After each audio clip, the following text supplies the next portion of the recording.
बेसहारा। ऑफिस से निकलकर शर्मा जी ने स्कूटर स्टार्ट किया ही था कि उन्हें याद आया, पत्नी ने कहा था 1 किलो जामुन लेते आना। तभी उन्हें सड़क किनारे बड़े और ताजा जामुन बेचते हुए एक बीमार सी दिखने वाली बुढ़िया दिख गई।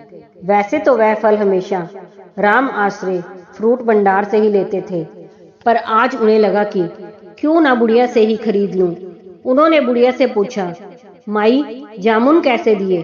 बुढ़िया बोली, बाबूजी 40 रुपए किलो। शर्मा जी बोले, माई 30 रुपए दूंगा। बुढ़िया ने कहा, 35 रुपए दे देना, 2 पैसे भी कमा लूंगी। शर्मा जी बोले, 30 रुपए लेने हैं तो बोलो। बुझे चेहरे से बुढ़िया ने नाम में गर्दन हिला दी। शर्मा जी बिना कुछ कहे चल पड़े और राम आश्रय फ्रूट भंडार पर आकर जामुन का भाव पूछा तो वह बोला, 50 रुपए किलो है। बाबूजी कितने दूं? शर्मा जी बोले, 5 साल से फल तुमसे ही ले रहा हूँ, ठीक भाव लगाओ। तो उसने सामने लगे बोर्ड की ओर इशारा कर दिया। बोर्ड पर लिखा था, मोल भाव करने वाले माफ करें। शर्मा जी को उसका यह व्यवहार बहुत बुरा लगा। उन्होंने कुछ सोचकर स्कूटर को वापस ऑफिस की ओर मोड़ दिया। सोचते सोचते वह बुढ़िया के पास पहुंच गए। बुढ़िया ने उन्हें पहचान लिया और बोली, बाबूजी जामुन दे दूं, पर भाव 35 रुपए से कम नहीं लगाऊंगी। शर्मा जी ने मुस्कुरा कर कहा, माई 1 नहीं 2 किलो दे दो और भाव की चिंता मत करो। अब बुढ़िया का चेहरा खुशी से दमकने लगा। जामुन देते हुए बोली, बाबूजी मेरे पास थैली नहीं है। फिर बोली, एक टाइम था जब मेरा आदमी जिंदा था तो मेरी भी छोटी सी दुकान थी, सब्जी फल सब बिकता था उस पर।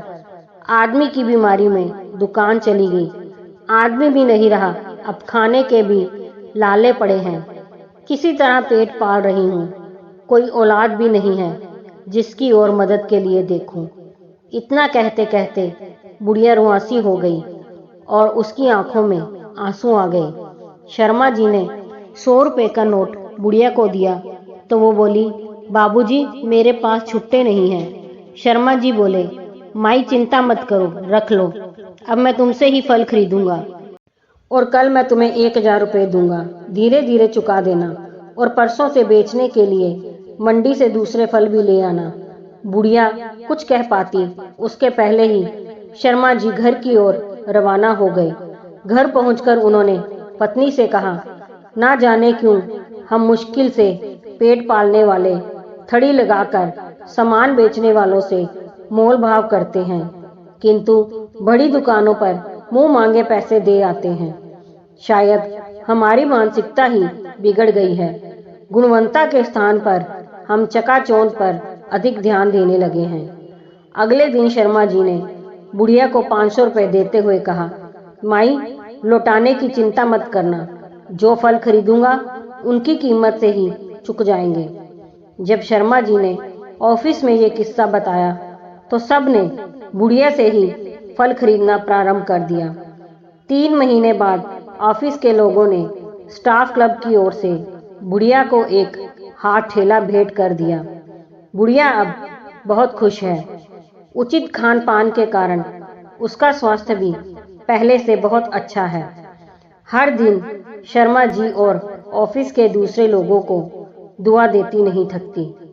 शर्मा जी के मन में भी अपनी बदली सोच और एक असहाय निर्बल महिला की सहायता करने की संतुष्टि का भाव रहता है। जीवन में किसी बेसहारा की मदद करके देखो, अपनी पूरी जिंदगी में किए गए सभी कार्यों से ज्यादा संतोष मिलेगा।